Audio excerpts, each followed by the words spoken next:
जंगल में भीषण गर्मी थी। नदियाँ सूख चुकी थी और पक्षियों के घोंसले तिनका तिनका होकर बिखर रहे थे। रानो चिड़िया अपनी बेटी गुड़िया के साथ एक पेड़ तिनकों के घोंसले में बैठी थी। मम्मा, प्यास लगी है और ये घोंसला भी चुभ रहा है।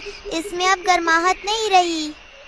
हिम्मत मत हारो बेटा, हम एक ऐसी जगह ढूंढेंगे जहाँ ना भूख होगी ना प्यास, बस थोड़ा सा सफर और। रानो ने गुड़िया को अपनी पीठ पर बिठाया और एक ठंडी वादी की तलाश में उड़ चली। उड़ते उड़ते वे एक ऐसी घाटी में पहुँचे जहाँ हर तरफ रंग बिरंगे फूल थे और हवा में शहद जैसी मिठास घुली थी। ये मधुवन था। मम्मा, देखो, वहाँ पत्थरों से शहद टपक रहा है। क्या ये सच है? हाँ बेटा, ये खुदा का करिश्मा है। यहाँ हम अपना नया घर बनाएंगे। रानो चिड़िया फूलों के बीच अपनी प्यास बुझा रही थी। तभी उसकी नजर एक नन्ही मधुमक्खी पर पड़ी जो एक जाल में फंसी छटपटा रही थी।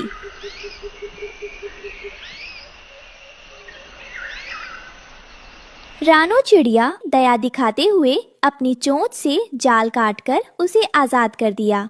धन्यवाद चिड़िया रानी, आपने मेरी जान बचाई। मैं इस छत्ते की महारानी हूँ। बताइए, मैं आपके लिए क्या कर सकती हूँ? महारानी, मुझे और मेरी बेटी को रहने के लिए एक ठिकाना चाहिए। हमारे पास कोई घर नहीं है। क्या आप मुझे थोड़ा मोम और शहद दे सकती हैं?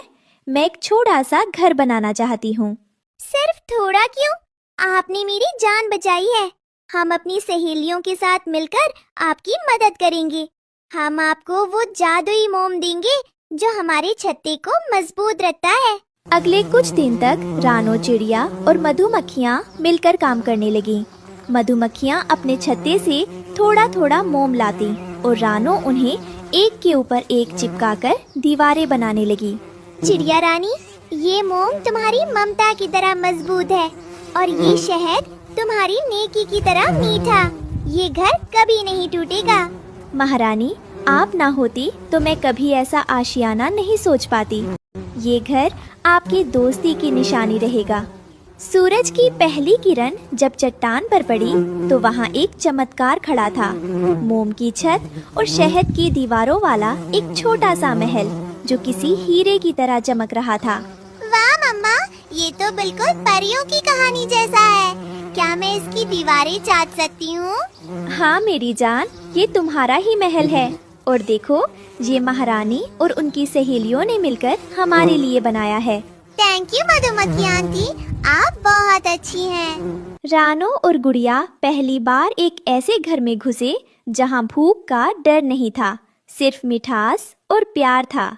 शहद की खुशबू हवा में तैरते हुए कालू कौवे तक जा पहुँची। कालू हमेशा दूसरों की चीजों पर नजर रखता था। अरे भाई, ये कैसी खुशबू है? ऐसा लगता है जैसे आसमान से शहद बरस रहा हो।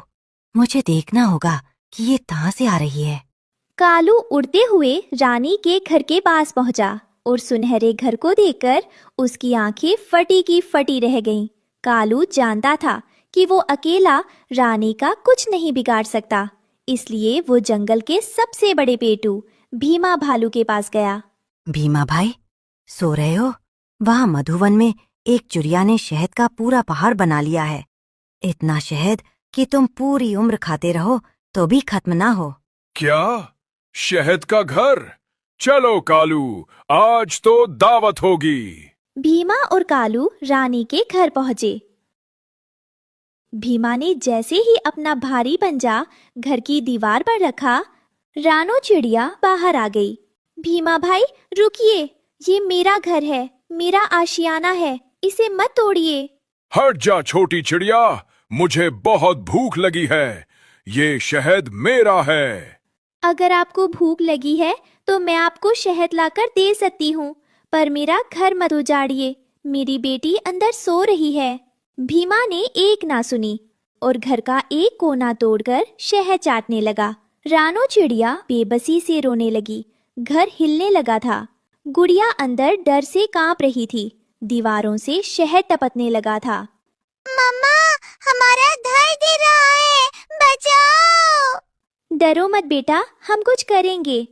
रानो ने देखा कि भीमा और कालू पूरे घर को तहस नहस करने पर तुले हैं। तभी उसे एक तरकीब सूझी। रानो चिड़िया उड़कर घाटी की सबसे बड़ी चट्टान पर गई, जहां शहद की मक्खियों का साम्राज्य था। माँ रानी, मुझे बचा लीजिए, भीमा भालू मेरा घर उजाड़ रहा है।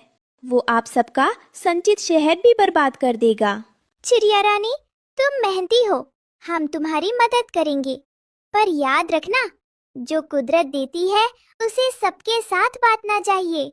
क्या तुम तैयार हो? हाँ महारानी, मैं अपनी मेहनत का फल सबके साथ बांटने को तैयार हूँ। बस मेरा आशियाना बच जाए। इधर भीमा भालू जैसे ही पूरे घर को निगलने के लिए आगे बढ़ा, हजारों शहद की मक्खियों ने उस पर हमला कर दिया।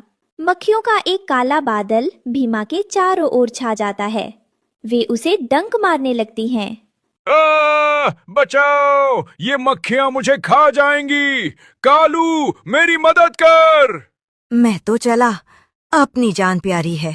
कालू भाग जाता है। भीमा भालू दर्द से चिल्लाता हुआ नदी की ओर भागा और पानी में कूद गया। भीमा तो चला गया, पर रानी का सुंदर शहद का घर अब आधा टूट चुका था। रानी और गुड़िया उदास बैठी थीं। मम्मा, क्या अब हम फिर से बेघर हो गए? नहीं बेटा, हम इसे फिर से बनाएंगे, पर इस बार अलग तरीके से। तभी वहां जंगल के दूसरे पक्षी और जानवर आए जो भूख से परेशान थे। उन्होंने रानी की बहादुरी की कहानी सुनी थी।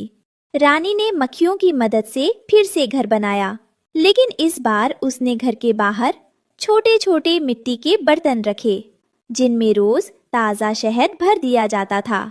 दोस्तों, ये शहद का घर सिर्फ मेरा नहीं है।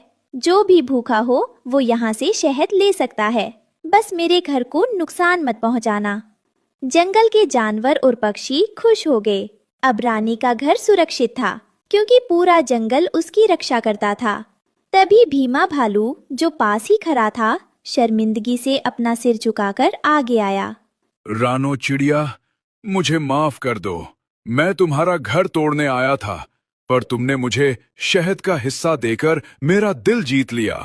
आज समझ आया कि छीन कर खाने में वो स्वाद नहीं जो मिल बांट कर खाने में है।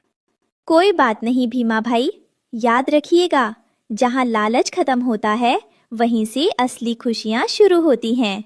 अब ये घर मेरा नहीं, हम सबका है। उस दिन रानो चिड़िया ने सीखा कि अपने सुख को दूसरों के साथ बांटने से वो कम नहीं होता, बल्कि और बढ़ जाता है।